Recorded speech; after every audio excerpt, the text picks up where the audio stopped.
มื้อนี้ก็สิมาแจ้งออกกันโยมเด้อเพราะว่าเพจนี่มันแดงแล้วสิบ่ค่อยลงคลิปลงคลิปไปก็บ่มียอดวิวฝากมาติดตามเพจนี่เด้อนี่เพจนี่พระบุญเกิดภิกขยัตโตหับบ่อั้นเฟซนี่จะบ่ค่อยหับเด้อบ่พอเพื่อนมันสิเต็มแล้วเพื่อนมันก็ 4,000 กว่าสิเข้า 5,000 กันเฟซนี่หับบ่อั้นเด้อนี่บ่แม่นว่าบ่อยากหับเป็นเพื่อนเด้อ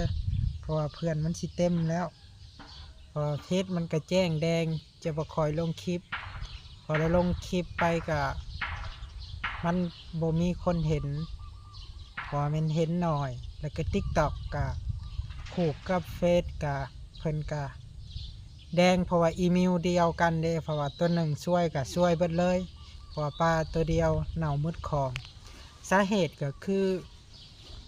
ไปถ่ายปี2022ได้ไปถ่ายคลิปอยู่วัดลักแปดอยู่สวรรค์เนาะเพิ่นว่าถ่ายสถานที่เดียวกันเพราะว่าหากระหลบแล้วก็ในแคปรูปตัวเองตอนไปธุดงค์แคปเอาในเฟซหมู่แล้วมาลงแล้วเพิ่นก็แจ้งแดงเพราะว่าตอนนั้นก็ยังบ่เก่งเนาะ